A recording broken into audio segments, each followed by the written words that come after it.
So I'm delighted to be moderating today's session. We have fantastic people presenting. I'm just going to read their bios and then turn it over to them. And at the end, there'll be a moderated Q&A session, as Jessica mentioned, where you can type in your questions and I will moderate them. We have Jerry Kramer, who is the Director of Communications for the Hillsborough County Supervisor of Elections Office. We have Whitney May, who is the co-founder and director of government services at the Center for Technology and Civic Life. And we have Whitney Quisenberry, who is the co-director of the Center for Civic Design. And I'm going to turn it over to them now.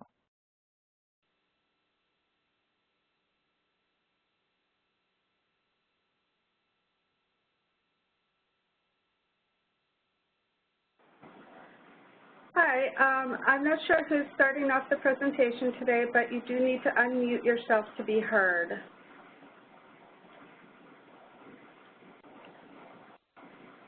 Hi, this is Whitney May, affectionately referred to as the Other Whitney. Can everyone hear me? Yes, we can. Awesome, thank you. Okay, so let's go ahead and get started. We're going to talk a little bit more about each of our respective offices, and then we'll get started with digging into content about the toolkit. So I'm going to hand it off to Jerry Kramer in Hillsborough County, Florida. Hello, everybody. So I am in Hillsborough County, Florida. We just finished a primary a week ago, followed 2 days later by a hurricane. So we are the 4th largest county in Florida. We have more than 812,000 registered voters, which includes 3 municipalities. We're one of 3 elections offices that officially partnered on this project, and among many who've contributed to it along the way. We are also the first elections office in Florida to receive the Governor Sterling Award, which is based on the Malcolm Baldrige criteria. It's the highest recognition that you can receive statewide for performance excellence. And along with the award comes the expectation that we'll serve as a role model for other elections offices. And one of the cool things about this project is the give and take that's going on throughout the United States. We've been able to share ideas and best practices with people working in elections all across the country.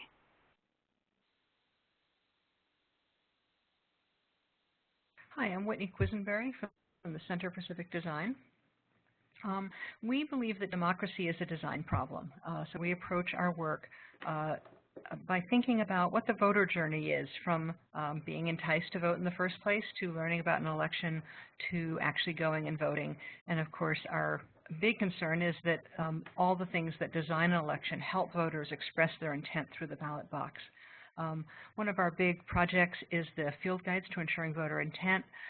These are 10 little handy pocket guides to some of the best design research that we can make available to election officials and others around the country and around the world. They've been really successful in kind of boiling down a lot of complicated research into quick, short, actionable ideas that you can use for your work. We were really thrilled to get to work on this with the Center for Technology and Civic Life and our election partners, because we spend a lot of time, I think, worrying about how elections work, but not enough time thinking hard about how we invite people to be part of an election. So the process that we went through and how we put this project together, I think, exemplifies both good design practices and good election practices. Awesome, thank you. And this is the Other Whitney from the Center for Technology and Civic Life, or just CTCL for short. We are a nonprofit organization based in Chicago, Illinois, and our mission is to increase people's access to important civic information. We believe that there is a direct connection between people having that civic information and then the people engaging in civic life in their communities. And we go about our mission in 2 ways. Our civic data team, led by Donnie Bridges, collects and publishes our nation's largest civic data sets that answer the questions, what is on my ballot, and who are my elected officials? To date, this data has been accessed more than 60 million times. And our government services team, which I lead, focuses on training local election officials to advance their digital and data skills so they can then run excellent elections and serve their jurisdictions, serve the public in ways that we have come to expect. And the toolkit is just one example of the kind of content that we are creating for election officials. we're so excited to be here sharing this information with this webinar, and just another shout out to our amazing project partners that made all this possible. So we're going to start today with a little bit of background on how the toolkit came to be what it is, and we'll jump into some of the success stories that we're already hearing from the field of election administrators in the U.S. who are finding the toolkit useful. And then, as Holly mentioned, we'll have time at the end for some Q&A.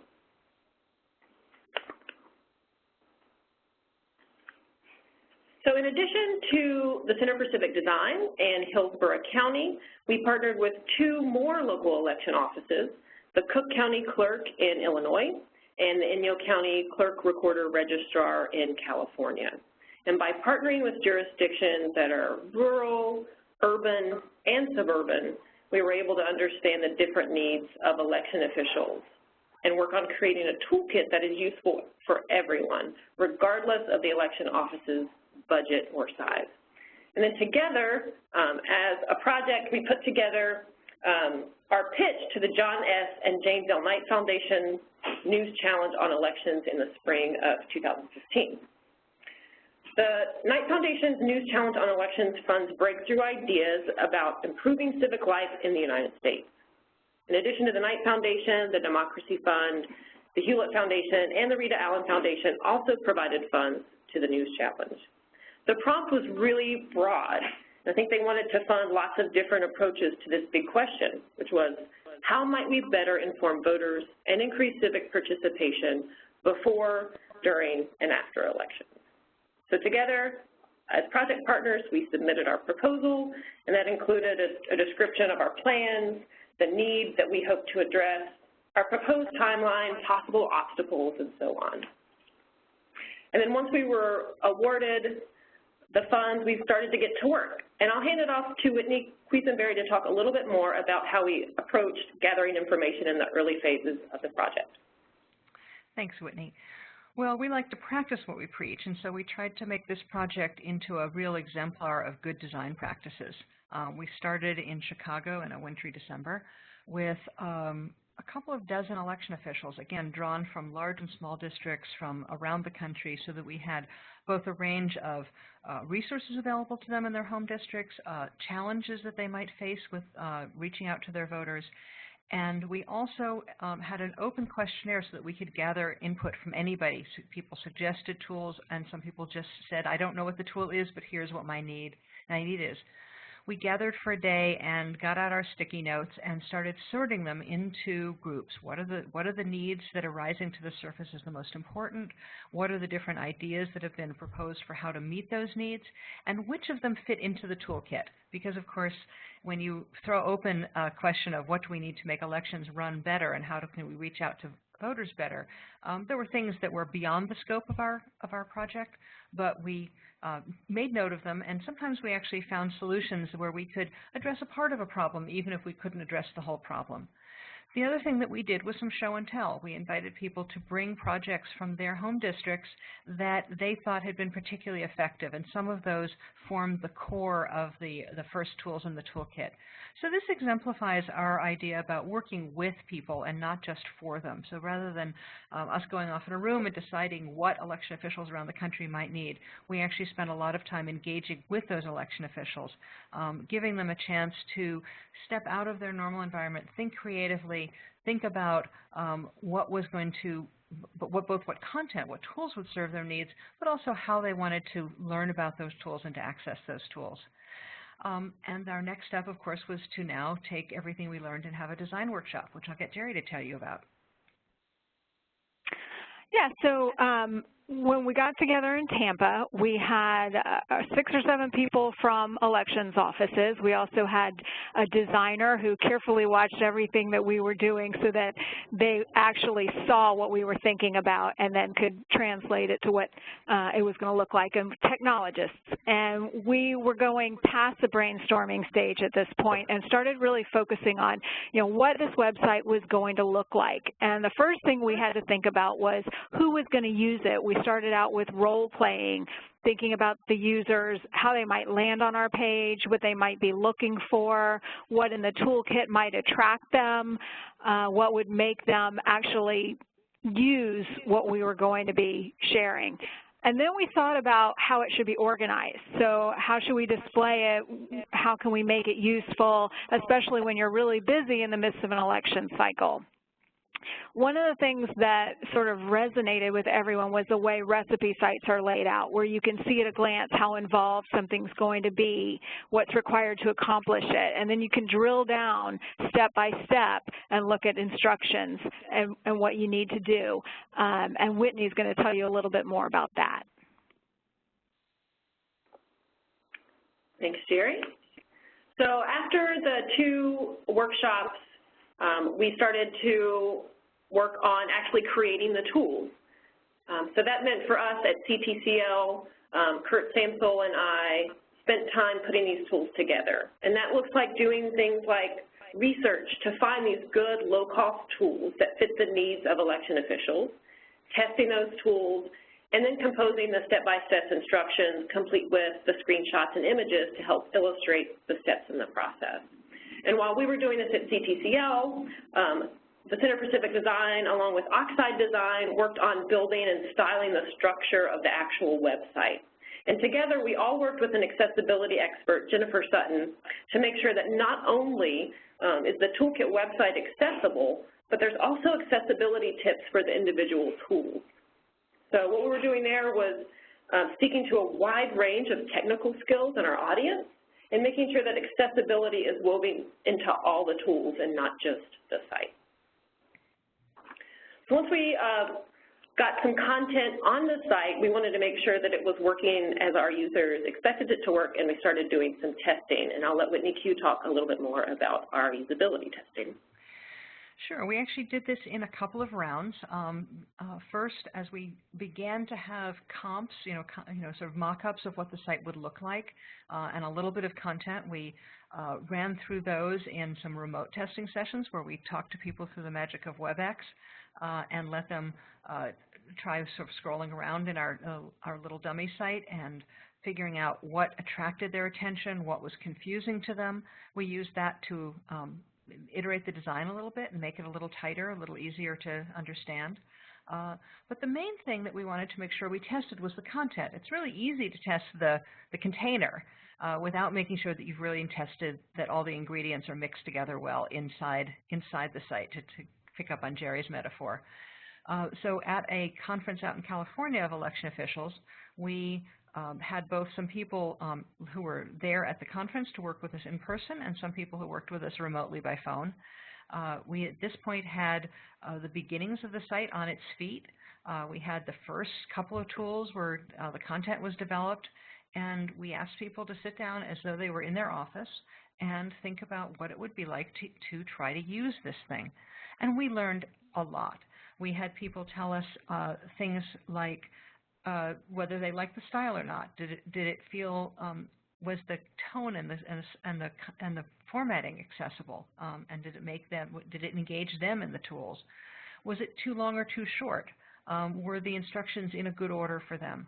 We heard things like, well, I need to know what I need to do first to get set up, to get started, but after that, I don't need that information anymore, and how can we make that kind of go away? And so we ended up with a idea about how the page would work that let us have accordions that open and close, so you could read that setup instructions and then close that accordion and go on to more information about how to use the tool in elections. So there's kind of we realized that there were 2 kinds of instructions. One was technology instructions and the other were engagement instructions. The other piece of content that we have is actually some of the success stories on the site connected to the tool, so that as you're reading the tools, you can think about how a real election department had used this and begin to get inspired with ideas of your own. And we heard pretty strongly how important that was, to know that it wasn't just a good technological idea or a nice sounding idea, but one that someone had actually been able to put into practice. And after that, we had a lot of writing, a lot of tweaking, bug patching, and then we were ready for launch. And Whitney will pick it up from there. Yes, so after gathering information, creating tools, testing the content, refining it, we finally launched on June 16th. And since launching, we've had over 2,600 unique visits to the site. And if we're looking at just the weekdays only at our analytics, on average, we've got 35 to 55 visits a day, about 2 minutes per session for those visits. And people are looking at 2 to 3 pages on average when they visit the site. And we've already heard from folks who are using the tools in places like Hawaii, Georgia, New York, Florida, Tennessee, Mississippi, and Colorado. So now that the toolkit is public, it's being used, it's not done. From the beginning, we've imagined the toolkit as an evolving resource. And with suggestions from election officials, we'll be adding new tools. We're also collecting stories from people who have used the tools because we want to share that experience and constantly improve our materials. So perhaps you have an idea that you want to share with us, please do that. And perhaps you have a success story or even a frustration, and we want to hear about that as well. So we'd encourage you, if you haven't yet, when you visit the toolkit site, to subscribe, and that allows you to bookmark your favorite tools and leave feedback as well. And you can also get in touch with us on Twitter or by email. So as I mentioned, and Whitney Q as well, we're already hearing from election offices who are using the tools in the toolkit with great success, and we're going to share a couple of those with you today. They're also on the toolkit website as well. But before we dig into the details of these stories, I think it's important to note that the intention of the toolkit is to help election officials overcome some of their common challenges so they can ultimately meet their goals. So we put together this sort of short list of some of the common goals and challenges that we hear from election officials when we're talking with them on the phone or at their election conferences across the country. So we hear things like, we'd like to see shorter lines for voting, fewer phone calls from confused voters. We need more poll workers. We want less confusion for voters on their ballots so they're avoiding their overvotes. We'd like to have better coordination of election staff. Fewer provisional ballots, because no one likes provisional ballots. And of course, everyone loves faster election results on election night. So maybe you can relate to many of these. But we also have to remind folks that the toolkit is not a genie in a bottle. It can't fix everything, and it certainly isn't going to produce new voting machines for your election office. But nevertheless, it's a great resource for finding solutions to common challenges in the field of election administration. And some of these stories are going to illustrate that for us today. So we'll start off in Inyo County, California, one of our project partners, Cammie's Foot. In California, they have no party preference voters, and they are allowed to vote in the California primaries. But it's confusing to no party preference voters what their options are, what's going to be on their ballot. And so dealing with this problem was a big challenge for Cammie Foot, the Recorder-Registrar in Inyo County. And to meet this challenge, she decided to make a simple infographic that would give straightforward answers to this complicated issue of no party preference voters. So here's an image of the infographic that Cammie put together. And I think no matter what state you work in, there are just some aspects of how elections are run that are complicated. These are the things that you might end up getting the most phone calls and emails about. And Cammie decided to act proactively to create this infographic, and her plan worked. The graphic was shared all over social media. It reached countless voters. And before using the toolkit, Cammie had never made an infographic. But once she started, she saw their value immediately. And not only was this sort of viral with her voters, but it was viral among the clerks and registrars in California as well. The same design was used in the voter guides across the state. And when we talked to Cammie about using social media and using infographics to share important information, she says, if election officials want to disseminate useful information to the greatest number of people, infographics are an obvious choice. Next, let's go to Arapahoe County, Colorado, and hear about their story. This is a suburb of Denver. And they're using the voter wait time measurement tool in the toolkit. And they had a pretty straightforward goal. They wanted to get reliable information about voter wait times and ultimately wanted to report those to the public on their website. They knew that this would help the public be aware of wait times and would also help their office record data on those wait times and improve their processes if they needed to. So the GIS staff in Arapahoe County was able to use that data that they collected with the wait time measurement tool to then display it dynamically on this great web page that they created. And I think what's really interesting about this Arapahoe story is that they took the tool to the next level. Because the tool, as we describe it in the toolkit, is a simple data collection tool. It is not a display tool. But with the expertise of their team in Arapahoe County, they were able to take that data collection tool and integrate it with these other tools they already had to create a dynamic display for their voters. Pretty awesome. And we talked to Dominic Cezanne. He's the GIS administrator in Arapahoe County. And he tells us that he thinks it will work well on Election Day and provide a level of reporting not possible without constant manual reporting of wait time. He says if this configuration works well, no doubt they will iterate its design and improve its performance and repeatability in future elections. So let's look at another state that's pretty important in the election administration world, North Carolina and Wake County. So in Wake County, they had a challenge of having a great amount of time and energy required to coordinate their precinct officials, which is the North Carolina term for poll workers. They have over 200 precincts in Wake County, which means there's a lot of officials that they have to communicate with and organize. So they tried this text messaging tool to streamline their communication so they could quickly and easily reach their precinct officials with important messages. So here's an example of how this particular tool works and what it looks like. You have your precinct officials or poll workers sign up to the short code to receive these messages, and then at the election office, you can broadcast text messages, and you can also broadcast voice messages as well to the group that you've created. You can see here, I think this is Kurt Samsel and his profile picture eating a slice of pizza, and he has subscribed to the group by entering polls. And we're talking to Angel Perkins in Wake County about the work that she's doing to coordinate her election officials. And she says that before using Call 'em All, it took a lot of hours to stay in constant contact with our precinct officials. It consisted of team members making one-on-one contact by phone, and they'd also do mass mailings, which would consume a lot of time.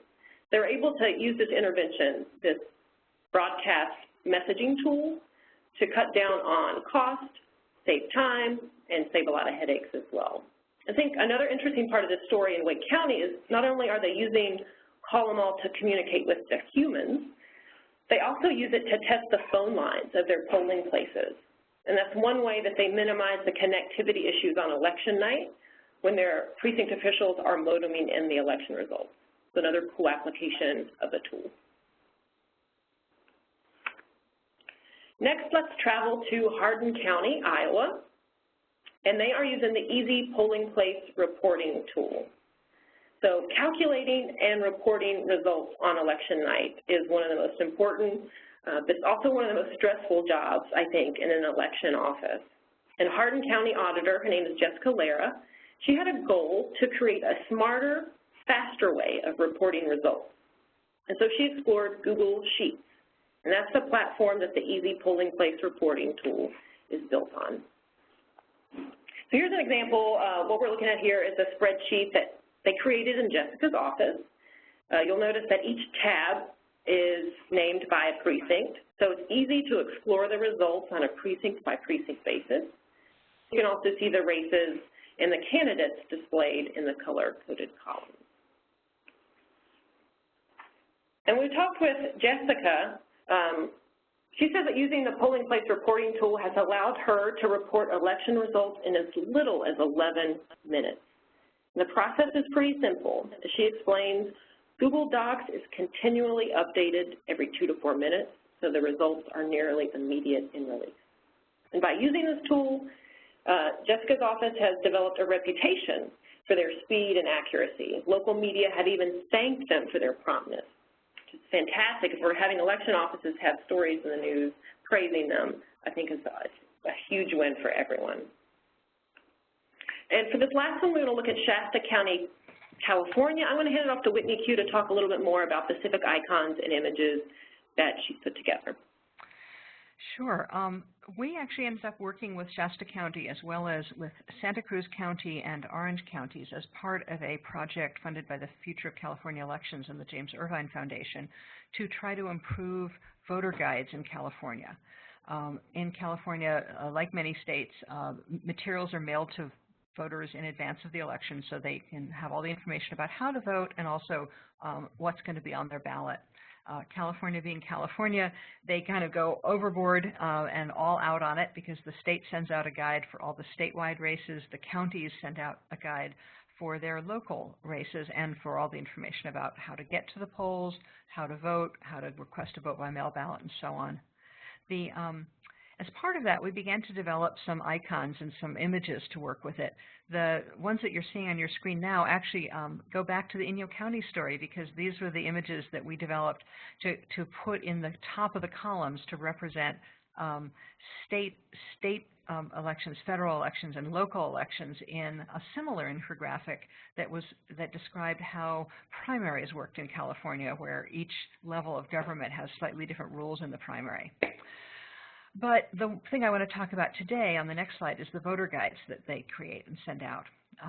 In Shasta County, they have, like in all counties, vote-by-mail voters. They have required vote-by-mail voters, that is, people who live in all-male districts because there's so few voters that they don't even open a polling place in that district. But they have overseas voters and they have people who are going to come to the polling places. And, of course, they all need slightly different information because their processes are different. So they create 4 different guides using different color coding on the front. Purple voters are the vote-by-mail voters and so on. And we started putting together the voter guides with them to help them take their instructions. But we realized very quickly that they were just text. And again, to go back to the idea that using graphics helps people relate to the information better, we wanted to be able to show graphically what they would do as well as describing it verbally. One of the things that happened while we were testing an early version of the guide, at that point, some of the versions that we had images on them and some of them didn't.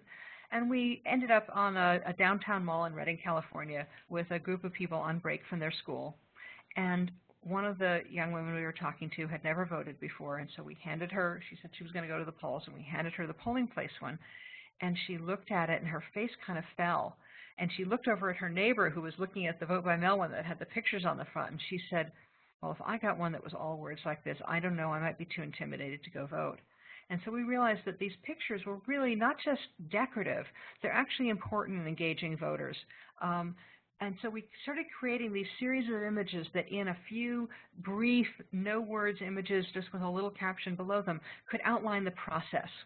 Because it turns out that new voters know a lot about what to do, but about democracy and voting, but they don't know a lot about what they're going to do when they actually go to the polling place or when they get their vote-by-mail ballot. And we've ended up building out a whole set of these to be the image library, which we thought would be the Toolkit would be a great place for it.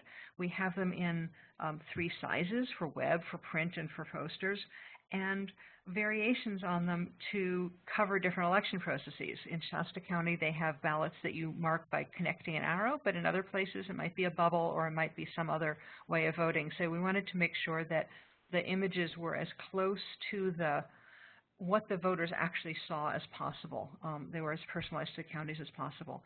And I think when we started this, we all knew that images were important, but we have found people using them in new and interesting ways. Many election offices are working on their voter guides right now for the November election, and we're getting calls that say, oh, we thought of one more image that we need to fill out this process information. And we think that they'll be quite useful, not just in putting in voter guides, but as signage in the polling place, as the basis for infographics and so on. So those are all online and ready to download. When I did a sort of retrospective with Alison Dofrio, who works with Kathy Darling Allen, the Clerk-Recorder-Registrar of Voters, she said that she thinks that the cartoon strips work because they tell a story in a sequence, and they show you the big steps. There's so many little steps, like we're going to say sign your vote by mail envelope and seal it properly, and there's a lot of steps in doing that. But the important thing is to understand that all those little actions add up to the job of making sure that your vote by mail ballot is identified in a way that lets you vote it. And then you have to go on to the next big step and make sure that you've completed that so that your ballot arrives at the right time and it arrives in a way that can be, that your voice is heard. And so making things easy for voters to follow and understand, even if they've never voted before, even if they are speaking English as a second language, maybe they're a new citizen, that all of these things really help make elections feel less like you're taking a test and more like you're participating in our great experiment of democracy. Awesome, thank you. We're so excited to have the collection of civic icons and images in the toolkit. And we're going to continue to collect the success stories of election officials who are using the tools across the country. As I mentioned, the toolkit, while it's launched, that doesn't mean that it's done. It's a living, growing resource that we want to continually improve and adapt so that it meets the needs of election officials around the country. And we want to make sure that you know that you can be part of the process and contribute to the toolkit. So I would encourage you again to visit electiontools.org, sign up, and that allows you to bookmark your favorite tools and leave feedback on the site. We'd encourage you to use the tools and share your experience. We want to include your story on the site as well. We're on Twitter. Join the conversation about election tools using the hashtag #electiontools. And of course, suggest ideas or requests for new tools. If you visit the site, down in the footer, you'll see a quick link. It's an easy form that you could fill out to suggest ideas and make requests for new tools. We hope that the toolkit will be an election resource that you keep up to date with. Here's how to do that pretty easily. Again, follow the conversation. Join the conversation on Twitter using the hashtag #electiontools, and be sure to bookmark the Election Tools website, electiontools.org, in your favorite internet browser. I think that's it, and we'll hand it over to Holly to moderate the Q&A session. Wonderful. Well, thank you so much. Can everyone hear me? Yes, we can hear you, Holly. Great. That was really fascinating, and I know that I learned a lot, and I hope that the other folks online also really enjoyed that. It's really interesting to think about how we get people information and how we sort of move them through processes. So I'm going to open it up for Q&A right now. I know there's a lot of places that we could start. So if people want to start populating their questions into the Q&A, and maybe I'll kick it off with a question of how widespread is the toolkit currently? Sure, this is Whitney May from CTCL.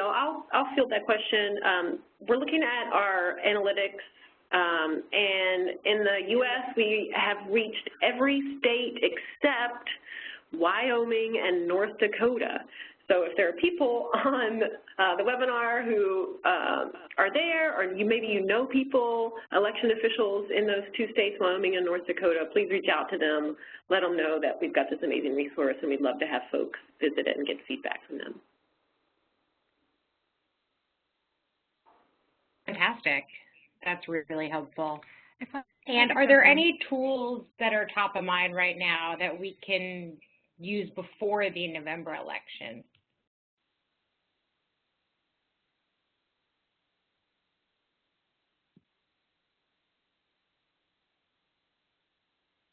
Hello, can folks hear me? Hey, Jerry, yeah. I wonder if you want to weigh in on that, since you're the one currently in prep for an election.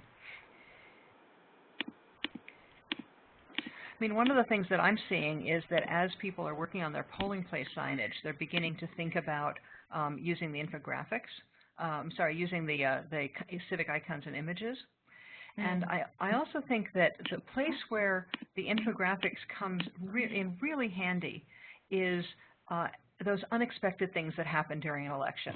For instance, this year in the California primary, the fact that all of a sudden voters without a party preference were able to vote in some of the party primaries was not well understood, and so infographics became a really great instant way to reach out to voters through social media, to make signs, even to get them in your local newspaper. Right, and I would say, so I do communications, so infographics and those icons, things like that are the things that I jump to right away. And what I think is really cool about this toolkit overall is that you can really look and see what kind of investment in your time and in your resources these tools are going to take. So, you can look and say, this infographic, it really doesn't look like it's going to take very much at all, and you can really accomplish it really quickly. Something that's not necessarily in my wheelhouse, but it affects what I do, is that communication with poll workers where, you can text them right away and let them know something important. We train our poll workers and we think that they know everything they need to know before they get to election day, but then, what we've been looking at now, having just finished the primary, is, what were the things that they forgot, or what were the things that a few people didn't do that affected everybody else in terms of, reporting our results, for example, and, to be able to send quick reminders to people, that's really valuable, and it seems like a simple thing, but you got to get it in place ahead of time, and with this toolkit, you can do that. And this is the Other Whitney at CTCL. To piggyback on what folks are saying here, I would also add that since it's National Voter Registration Month, September, we're seeing a spike in interest in that tool. We have a voter registration drive kit tool as part of the toolkit, and so we're seeing that rise in popularity this month. I also like the idea of bundling some of the tools. For example, it's National Voter Registration Month, and so you could take that voter reg drive kit, maybe bundle it with the Civic icons and images and the Twitter tool, and that would be a great sort of outreach effort that an election office could put together pretty quickly.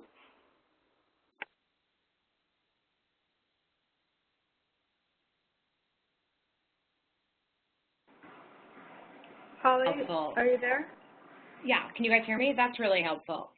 Yes. And I think it was Whitney Quisenberry who talked a little bit about some of the unexpected aspects. I'd be curious if folks have any other thoughts about, in these last few months, what has been unexpected and that might be of use to some of our listeners on the webinar. And I just want to re-add that folks should type their questions into the Q&A on the lower left.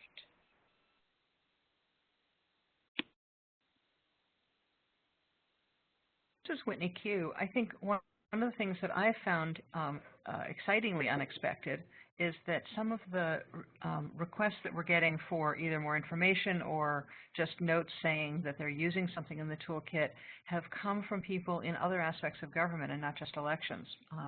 Maybe their election directors are sharing that information, or they work in the county clerk's office in another aspect of the county clerk's work. And so we're seeing some of these things kind of reach out beyond just elections. And I think others are going to be on a little bit longer burner, but they're part of a real shift in how we think about elections. It's not just, well, we had an election, show up. It's transforming election offices into not just a provider of a service, but a provider of engagement around the idea of elections.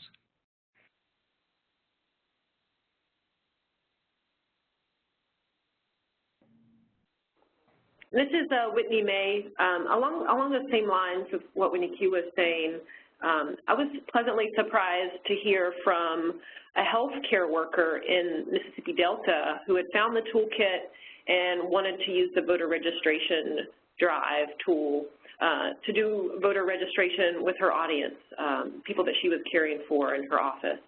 So that was an awesome note to receive, because I think we intended for this to be, obviously for election officials, it's in the name, but it's actually a useful resource for anyone who's interested in civic engagement, whether you are working within government or outside of government, advocacy organizations, good government groups. There's resources in there, I think, for a larger audience beyond just election officials. That's fantastic. And we have a question from Christine Grill. Do the people using the toolkit have any obvious favorites at this point? Great question. And I encourage you all to keep on populating the Q&A with your questions.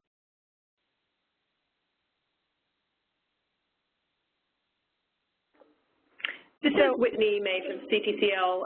I think we're seeing, and Whitney Q, you can talk to this point as well. Looking at our analytics, I think we see the civic icons and images are really popular as people are putting together their materials for outreach and voter guides. And I think what we're seeing now, as I mentioned before, is a spike in the voter registration materials. Yeah, this is Whitney Q. It definitely kind of follows the election cycle a little bit.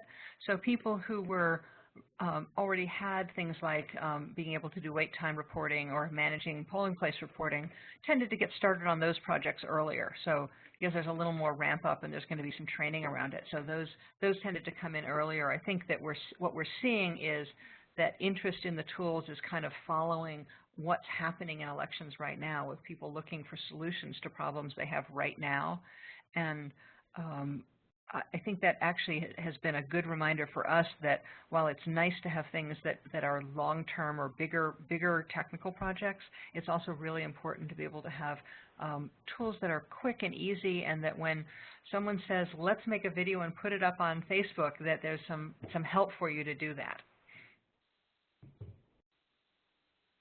And this is Jerry. I just wanted to also point out with the civic icons, one of the nice things about that is that it is designed to work for big and large counties or election staffs that have design expertise or not. So like, for example, in our county, we have specific colors that we use and specific fonts that we use. And I can open up these design elements in Adobe Illustrator and edit them and change them to make it fit with my branding. And that's something I think you don't find in other places. You might find icons, but you might not find a way to easily scale them to match what you're doing. Yeah, I hadn't mentioned that we that in addition to the pings and the JPEGs and the TIFFs, the web and the print version, that we actually have the source file, so that people who do have Illustrator can just have at the images and do what they need to do with them. That's really helpful. And it goes to this point of how can we use these tools sort of easily and in different situations for staffs of all different sizes, if you have any further thoughts on that. Well, we heard this is Whitney Q. We heard some things about that as we did the usability testing. I mean, some election officials, one of our first tools that we wrote up was the Twitter guide for election officials. And some people said, look, I already have a Twitter account. I don't need instructions on how to get online with Twitter. What I need is this, just the idea of having a social media calendar that you use to make sure that you're putting things out on a regular basis. That was really the takeaway for them. But other people said, this Twitter stuff, I know we need to do it, but I don't even know what the right way to set up my account is. And so that led us to understand that some of these tools needed instructions that weren't just how to use the tool, but when you set up your Twitter account, don't use your own name, set it up under your election department's name. Think about what's your icon going to be, what's your avatar going to be.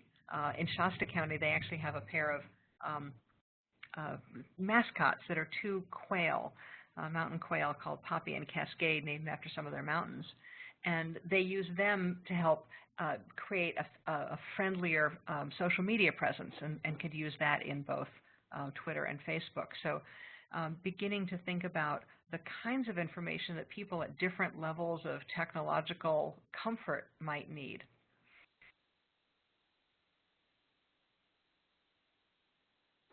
And this is Whitney May. One of the things that we're hearing as we travel the country and meet election officials at their conferences to talk about the toolkit some of the feedback we're getting are from the really rural counties where they have limited broadband access. If we look at the toolkit, a large number of the tools do require internet access, and that's tough when we're pitching this to people who that's limited for their jurisdiction. So I think moving forward, we should focus a little bit more on creating tools that would work especially well for rural counties and rural jurisdictions.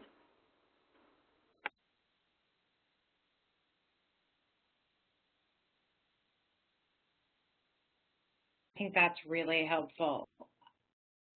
Oh, great. We have a question from Natalia Odona about how we're thinking about the toolkit following up post-election day, particularly with the election officials you've worked with, but also broadly with anyone using the toolkit. So that's a great question, and folks should feel free to populate any further questions in our last remaining minutes.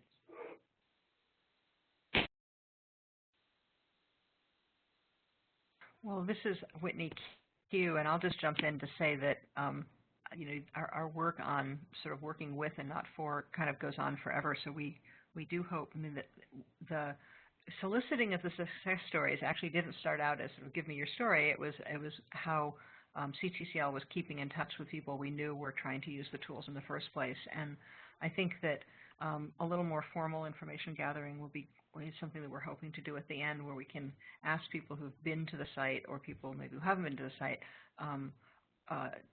their reactions to it, and after the calm that comes after the storm of the election, what are they thinking about its value and what could make it, what could improve it, either more tools or slightly different information or whatever kinds of things they might be thinking of. But the other thing, of course, is that keeping up and figuring out how you're doing isn't a one-time thing. It's something that happens all the time. I think the best insights that we've gotten have often come in a kind of casual way when somebody gets in touch by email or phones us up and asks a question, and that leads to our discovering a new way of using something or maybe a new issue that might be needed to be considered in how the tool is described or built.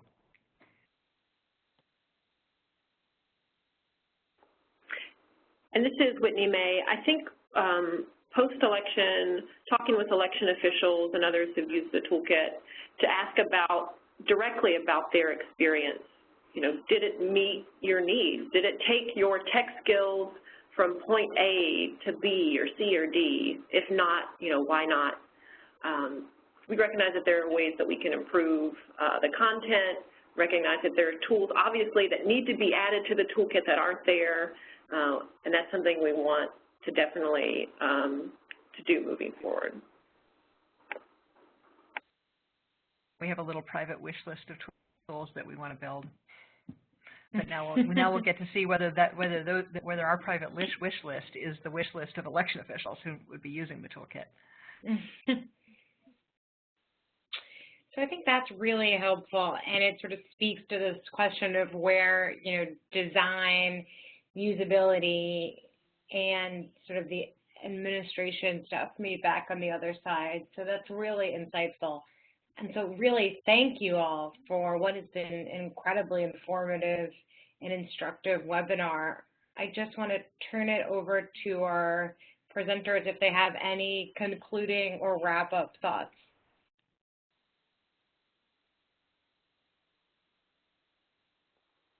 Sure, this is Whitney May from CTCL. I just want to say thanks to amazing project partners, Hillsborough County in Florida, Inyo County, California, Cook County, Illinois, and the good folks at Civic, Center for Civic Design and Oxide Design. It's been an amazing journey to put this toolkit together, and thanks again to Holly and the Ash Center for inviting us to share it with your audience today.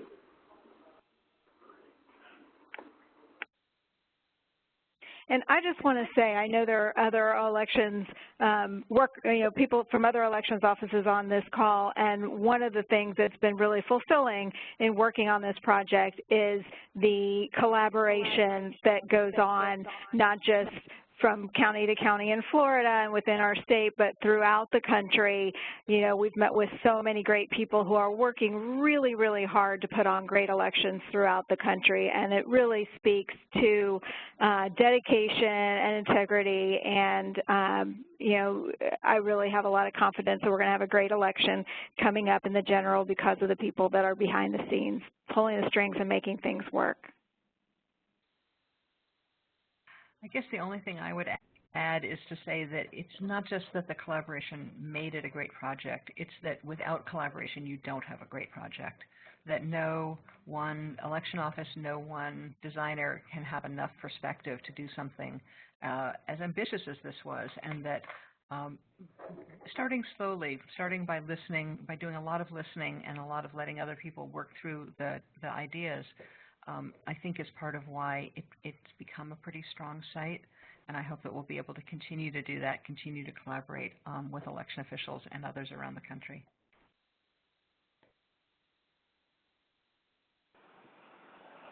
Well, thank you all again. I really enjoyed and learned a lot, and really admire and respect all this important work. It's very, very